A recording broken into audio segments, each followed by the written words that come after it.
निवेदन करना चाहूंगा हमारे समक्ष हमारे स्वराज इंडिया के हमारे योगेंद्र यादव जी आए और अपने संबोधन दें।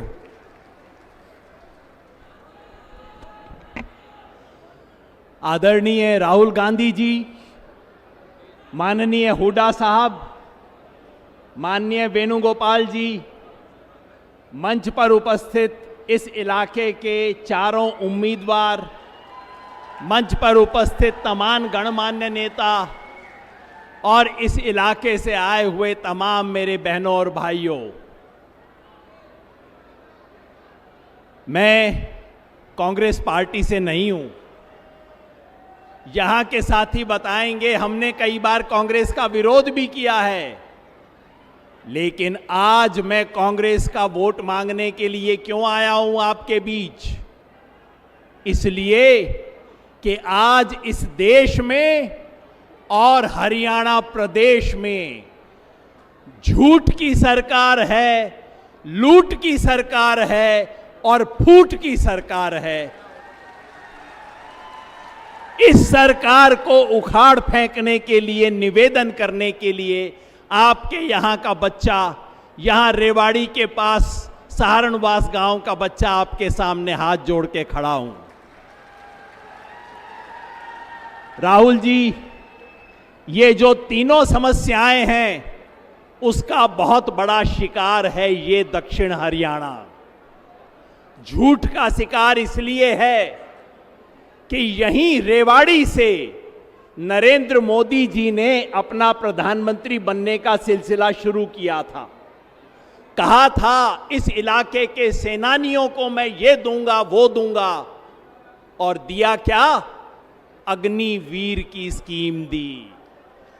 20 साल की नौकरी को खत्म करके ठेके की 4 साल की नौकरी दी, और इस इलाके में 1,500-2 हजार भर्तियां हर साल होती थीं, उसको घटा के 400-500 कर दिया। इसलिए ये झूठ की सरकार है। आपके बीच इसलिए हूं कि राहुल गांधी और कांग्रेस पार्टी ने वायदा किया है कि अग्निवीर स्कीम को खत्म करेंगे, प्रॉपर भर्ती शुरू करेंगे। इस लूट का शिकार भी ये दक्षिण हरियाणा है। ये कोई धान का प्रदेश नहीं है, ये बाजरा का, सरसों का और थोड़ा गेहूं का प्रदेश है। किसानों को कभी फसल का दाम मिल जाता है, कभी नहीं मिलता। सही बात है ना? और बीजेपी से कहो किसान को दाम दो, कहते हैं हां दे देंगे, भीख की तरह देंगे, कभी कभी देंगे। मैं यहां पे इसलिए हूं कि राहुल गांधी और कांग्रेस पार्टी कहती है कि हम किसानों को एमएसपी की गारंटी, कानूनी गारंटी देंगे, लिख के गारंटी देंगे, इसलिए यहां हूं। और तीसरी बात, फूट सबसे खतरनाक।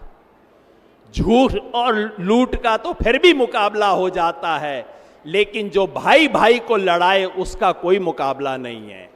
हरियाणा में इन्होंने सिर्फ हिंदू मुसलमान का खेल नहीं खेला, 35-1 का खेल खेला है।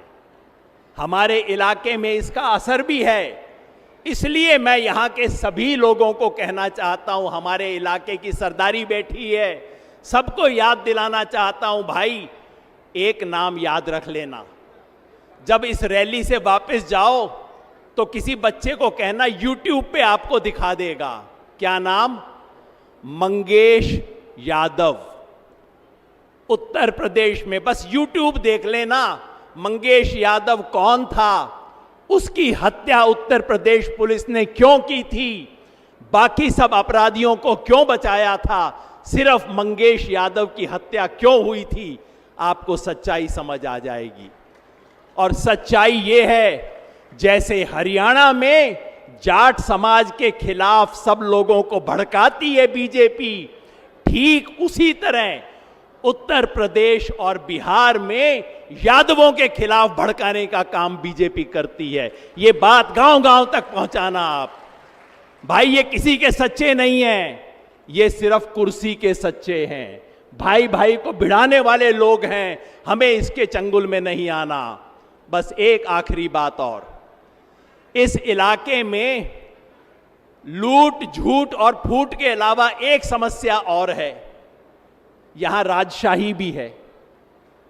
कड़वी बात है, मैं कह दूं, हमारी बहन अनीता बैठी हैं, ये अटेली वाली हैं, ये राजशाही खत्म करेंगी ऐसी मेरी उम्मीद है। होगी। कड़वी बात यह है, 70 साल से देश आजाद हो गया, लेकिन ये हमारा दक्षिण हरियाणा जो अहीरवाल कहते हैं, ये आजाद ना हुआ। इसकी राजशाही आज भी चल रही है और राजशाही को आगे चलाने की तैयारी चल रही है। आप मुझे बताओ, इस राजशाही को खत्म करोगे? मैं यहां इसलिए हूं कि इस इलाके में राजशाही की कमर तोड़ी जाए, यह बहुत जरूरी है। बहनों और भाइयों, मैं एक जमाने में चुनाव की भविष्यवाणी किया करता था। लोग मेरे से पूछते थे, इसलिए आज भी पूछते हैं, योगेंद्र जी बताओ इस चुनाव में क्या होगा? मैंने कहा जी, इस चुनाव में 3 संभावनाएं हैं। पहली संभावना तो यह है कि पूरे हरियाणा में कांग्रेस की हवा चलेगी और उसको बहुमत आएगा। यह सही है या नहीं? फिर बोला कि भाई दूसरी संभावना क्या है? मैंने कहा दूसरी संभावना यह है कि हवा नहीं, कांग्रेस की आंधी चलेगी हरियाणा में। यह सही है कि नहीं है? फिर मेरे से बोले, भाई ये दोनों के अलावा तीसरी संभावना कौन सी बच गई है?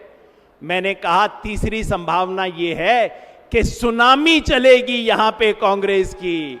अब आप बता दो, हवा चलेगी, आंधी के सुनामी? सुनामी चलेगी, चारों सीट पे चलेगी। बहुत बहुत धन्यवाद।